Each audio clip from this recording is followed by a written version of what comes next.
दोस्तों स्वागत है आपका लीगल लॉ पीडिया में। और मैं एडवोकेट लीजा ठाकुर आज आपको बताना चाहती हूँ कि आज का हमारा टॉपिक है ज़मानत या फिर बेल, कि मतलब ज़मानत कोर्ट से कैसे लें, या ज़मानत कितने प्रकार की होती है, या ज़मानत किसे कहते हैं। तो चलिए शुरू करते हैं। तो दोस्तों ज़मानत के बारे में जानने से पहले हमें ये जानना है कि ज़मानत कहते किसे हैं, ये क्या है, किसे कहते हैं ज़मानत। तो चलिए शुरू करते हैं। दोस्तों व्यक्ति जब जेल में होता है तो व्यक्ति को जेल से रिहा कराने की प्रक्रिया को ही ज़मानत या बेल कहा जाता है। तो दोस्तों कानून में ज़मानत में अपराध को दो जगह डिवाइड किया गया है, ठीक है। पहली जगह जमानती अपराध और दूसरी जगह है गैर जमानती अपराध। अब जैसे कि ये जमानती अपराध अपने शब्दों से ही डिस्क्राइब है।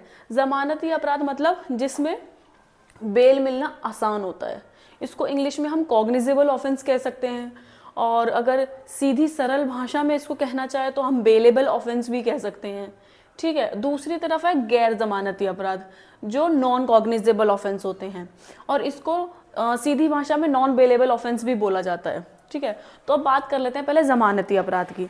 तो दोस्तों ये वो अपराध होते हैं जो बहुत छोटे होते हैं, जो छोटे स्तर पर किए जाते हैं, जैसे कि चोरी हो गई, ठीक है, और लड़ाई झगड़े हो गए, किसी की मानहानि करना हो गया, मतलब किसी को धमकी देना हो गया, या लापरवाही से गाड़ी चलाना हो गया, लापरवाही से मौत हो जाना हो गया, ठीक है। तो ये सब किस में आते हैं? जमानती अपराध में, कॉग्निजेबल ऑफेंस में, बेलेबल ऑफेंस में ये आते हैं, और इसमें बेल मिल ही जाती है, ठीक है, क्योंकि ये बेलेबल ऑफेंस है तो इसमें आपको जेल हो ही नहीं सकती।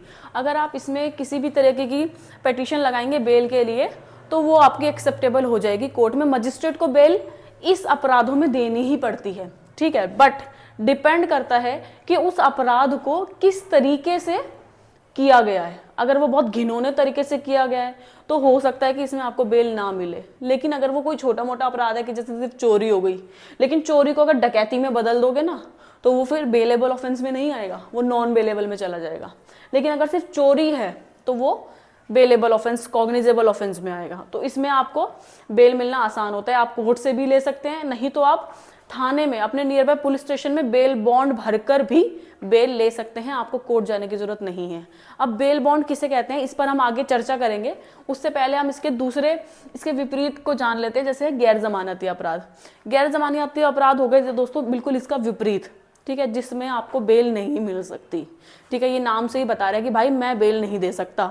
इसमें अगर आप, जिसमें जैसे बड़े बड़े जो अपराध होते हैं ना वो आते हैं, जैसे हो गई डकैती हो गया, अपहरण हो गया, मर्डर हो गया, रेप केस हो गया, अपहरण के बाद हत्या हो गई, तो ये सब किस में आते हैं? गैर जमानती अपराध में। ये अपने नाम से भी बताता है कि गैर जमानती अपराध है, और इसी तरह के अपराध इसमें आते भी हैं जो बड़े बड़े अपराध होते हैं। अब इसमें क्या होता है ना कि इसमें आपको सीधा पुलिस कस्टडी में ले जाया जाता है। पुलिस आपको देखेगी, अगर आपने ये अपराध किए हैं तो पुलिस क्या करेगी, आप चाहे कहीं भी हो आपको सीधा उठा लेगी बिना वारंट के। उठाने के बाद आपको पुलिस स्टेशन के जेल में डाल देगी, वहाँ पे रखेगी। 24 घंटे के बाद आपको मजिस्ट्रेट के सामने पेश करेगी, ठीक है। तो इसमें ना 24 घंटे के बाद मजिस्ट्रेट के सामने पेश करना ज़रूरी होता है। आपको इसमें थाने से बेल नहीं मिल सकती, आपको कोर्ट से ही बेल लेनी पड़ेगी, वो भी जब आपका कोई उस मतलब अपर लेवल का अपराध नहीं होगा तब। वैसे तो ये नॉन कॉग्निजेबल ऑफेंस है, इसमें बेल नहीं मिलती, लेकिन फिर भी 1-2% चांसेस होते हैं तो बेल मिल जाती है, ठीक है। तो इसमें आपको कोर्ट से ही जमानत लेनी पड़ेगी और आपको इसमें थाने से जमानत नहीं मिलेगी। अब बात कर लेते हैं कि जमानत के कितने प्रकार होते हैं। तो वैसे दोस्तों जमानत 3 प्रकार की होती है, आइए देखते हैं। दोस्तों जैसा कि मैंने आपको पहले बताया कि बेल तीन तरह की होती है। तो पहली बेल होती है आपकी नियमित बेल, जिसे इंग्लिश में रेगुलर बेल भी कहा जाता है। फिर दूसरी होती है अंतरिम बेल या अंतरिम जमानत, जिसे इंटरिम बेल कहा जाता है। और तीसरी होती है एंटीसिपेटरी बेल। इसमें जो लोग सबसे ज़्यादा जिस जमानत को जानते हैं वो होते हैं एंटीसिपेटरी बेल, लेकिन आज हम इन तीनों के बारे में बताने वाले हैं। दोस्तों इन तीनों बेलों के कुछ बिंदु होते हैं, जैसे कि इसे कहाँ फाइल कर सकते हैं, अगर इसमें पिटीशन खारिज हो जाए, जमानत ना मिले तो क्या कर सकते हैं, और ये बेल मतलब कब तक दी जाती है, इस मतलब सोच विचार कि कैसे दी जाती है, किस अवधि तक दी जाती है, और लास्ट होता है कि अगर इसमें जमानत रद्द कब होती है। तो चलिए शुरू करते हैं। दोस्तों पहले लेते हैं नियमित बेल, रेगुलर बेल। रेगुलर बेल में क्या होता है कि जब किसी व्यक्ति को पुलिस द्वारा गिरफ्तार किया जाता है नॉन कॉग्निजेबल ऑफेंस में, मतलब गैर जमानती अपराध में जब किसी को गिरफ्तार किया जाता है तो वो रेगुलर बेल में आता है। मतलब गिरफ्तार करने के बाद पुलिस उसको 24 घंटे के अंदर अंदर मजिस्ट्रेट के सामने पेश करती है। तो जब पुलिस उस व्यक्ति को मजिस्ट्रेट के सामने पेश करती है तभी बेल पिटीशन लगाई जाती है। उस बेल पिटीशन को हम क्या कहते हैं? Regular bell. ठीक है, अब रेगुलर बेल को आप सीआरपीसी सेक्शन 437 या 439 के तहत अप्लाई कर सकते हैं कोर्ट में, या उनसे बेल ले सकते हैं इस सेक्शन के अंतर्गत जाके। ठीक है, दूसरा, अगर पिटीशन खारिज हो जाती है तो अब मान लीजिए आपने रेगुलर बेल लगाई, मुजरिम पेश हुआ, उसके वकील ने बेल लगा दी, पिटीशन लगा दी, अब वो पिटीशन हो गई डिस्ट्रिक्ट कोर्ट से खारिज, तो आप क्या कर सकते हैं? आप हाई कोर्ट जा सकते हैं, वहां पर भी आप मांग सकते हैं कि बेल दे दो। अगर वहां से भी खारिज हो जाता है तो आपके पास लास्ट ऑप्शन होता है दोस्तों सुप्रीम कोर्ट। अगर सुप्रीम कोर्ट से भी खारिज हो जाती है, वैसे तो इतनी जल्दी खारिज नहीं होती है, वो लोग अच्छे से सोच विचार करते हैं, लेकिन अगर सुप्रीम कोर्ट से भी खारिज हो जाती है तो आपके पास कोई और ऑप्शन नहीं बचता है बेल पिटीशन लगाने का। ठीक है, तो उस व्यक्ति को जेल ही होगी। ठीक है, उसके बाद दोस्तों बात कर लेते हैं सोच विचार की। सोच विचार में मैं आपको कहना चाहूंगी कि ये बेल आरोपों को मद्देनजर रखते हुए होती है। जैसे मान लीजिए कि अगर गुंजाइश है कि हाँ बेल हो सकती है, ठीक है, जैसे मान लेते हैं कभी कभी लड़कियां क्या करती हैं, झूठे रेप केस में फंसा देती हैं। कुछ ऐसे प्रूफ्स होते हैं जो ये डिनोट करते हैं कि हाँ रेप हुआ है, लेकिन जब मेडिकल रिपोर्ट आती है तो पता चलता है कि रेप नहीं हुआ है, तो उसमें एक गुंजाइश होती है कि व्यक्ति को बेल दे दी जाए। ठीक है, तो उसमें क्या होता है कि कोर्ट बेल अप्रूव्ड कर लेती है। ठीक है, तो उसको डिसमिस नहीं करती पिटीशन को, तो वो अप्रूव कर देती है। और नियमित बेल जो होती है ना, ये बहुत सोच समझ कर दी जाती है मुजरिम को, क्योंकि रेगुलर बेल तब तक, इसका जब तक केस चल रहा है ना तब तक वो व्यक्ति बेल पर ही रहता है। ठीक है, उसको जेल नहीं हो सकती अगर आपने रेगुलर बेल ले ली है तो। लेकिन अगर आपने रेगुलर बेल नहीं ली है तो उसके बाद भी कई ऑप्शन है, उसके बारे में भी हम डिस्कस करेंगे। तो अब चलिए उसके बाद हम चलते हैं अपने नेक्स्ट पॉइंट पे, जो है जमानत रद्द। दोस्तों हमारा लास्ट पॉइंट है जमानत रद्द हो जाती है। ये कब होता है? जब मान लीजिए व्यक्ति को रेगुलर बेल मिल गई, और रेगुलर बेल का मतलब पता होता है कि एक तो ये शुरू में ही ली जाती है और ये केस के अंत तक व्यक्ति को रहती है, मतलब उसे बाहर रखती है, उसको जेल नहीं हो सकती जिसने रेगुलर बेल ले ली केस में। लेकिन ये जमानत रद्द भी हो सकती है, और ये जमानत तब रद्द होगी जब वह व्यक्ति कुछ इल्लीगल काम करेगा, जैसे फरार होने की सोचेगा, भागने की सोचेगा, या फिर गवाहों को धमकाएगा, गवाही देने से रोकेगा, या सबूत मिटाने की कोशिश करेगा। ठीक है, और इस बात का अगर कोर्ट को पता लग जाता है तो वो हैंड टू हैंड ही उस व्यक्ति की जमानत रद्द कर देती है पूरे केस के लिए। ठीक है, बस यही ऑप्शन है कि जमानत आपकी रद्द हो सकती है, बाकी इसमें कोई और ऑप्शन नहीं है जिसमें आप दोबारा जेल जा सको या आपकी बेल को खारिज कर दिया जाए। ठीक है, अब दूसरी ले लेते हैं अंतरिम जमानत, इंटरिम बेल। इंटरिम बेल क्या होती है? जैसे मान लीजिए ये ना इंसान को इजीली मिल जाती है, लेकिन कई शर्तों पे मिलती है, इसको पैरोल पे आना भी कहते हैं। ठीक है, अब मान लीजिए जैसे आपके घर में या मुजरिम के घर में कोई फंक्शन है, किसी की शादी है, तो भी आप एप्लीकेशन लगा के कोर्ट से बेल ले सकते हैं। अगर मुजरिम के घर में किसी की डेथ हो चुकी है तो भी आप कोर्ट से बेल ले सकते हैं। ठीक है, अगर मुजरिम की खुद की शादी है तो भी आप बेल ले सकते हैं। ठीक है, अब मान लीजिए जैसे उसको कोई बहुत ज़रूरी काम करना है, ज़रूरी काम इन द सेंस के उसके जैसे माँ बाप हैं, उसमें प्रॉपर्टी का हिस्सा हो रहा है, लेकिन उसमें उसके सिग्नेचर वगैरह भी चाहिए, तो भी आप ये बेल ले सकते हैं। ठीक है, और अगर आरोपी को मेडिकल इशू है, जैसे मान लीजिए कि अगर किसी व्यक्ति को कोई मेडिकल इशू और उस बॉडी पार्ट की सर्जरी करवाई जानी है, मतलब इतने बड़े अपर लेवल पर है वो इशू, तो ही आपको बेल मिलेगी। तो आप मेडिकल इशू पर भी कोर्ट से इंटरिम बेल ले सकते हैं। ठीक है, और जैसे कि मैंने आपको बताया कि किसी की शादी में जाना हो तो भी आप बेल ले सकते हैं। लेकिन दोस्तों इसमें भी सेम ही है, आप कैसे फाइल करेंगे, या आप जैसे रेगुलर बेल आपने फाइल नहीं करी, लेकिन ये आप केस के किसी भी सिचुएशन में, जैसे केस कभी भी चल रहा है, मतलब किसी भी टाइम पर आप ये इंटरिम बेल ले सकते हैं, चाहे आपकी गवाही हो चुकी हो, आप जेल में हो, या फिर आपको काफ़ी टाइम के लिए जेल हुई हो, कभी भी आप ये एप्लीकेशन लगा सकते हैं और बंदे को पैरोल पे बाहर निकाल सकते हैं।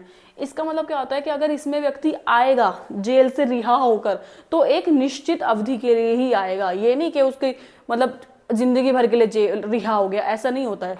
ये आएगा तो एक निश्चित अवधि के लिए, 10 दिन के लिए, 15 दिन के लिए, 2 दिन के लिए, 1 दिन के लिए, या कुछ घंटों के लिए भी आ सकता है।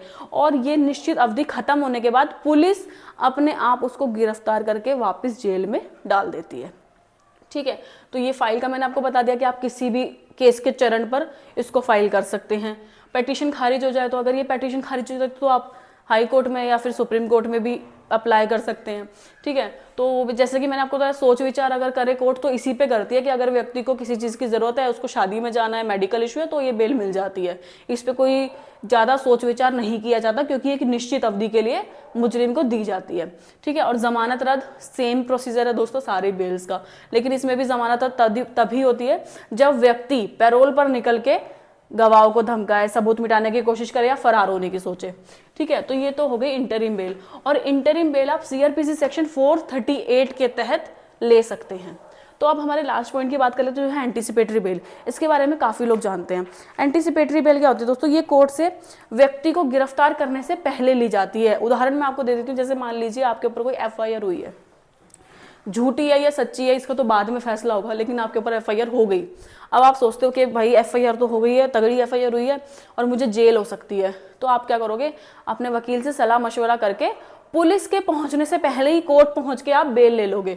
उसको कहते हैं एंटीसिपेटरी बेल, कि अभी एफआईआर आई भी नहीं है कोर्ट में, दिखाया भी नहीं गया है, या फिर पुलिस पहुंच गई है, आप उसके साथ पहुंच गए हो और आप सबसे पहले बेल पिटीशन लगा देते हो। और ये बेल पिटीशन रेगुलर बेल से भी पहले लगाई जाती है।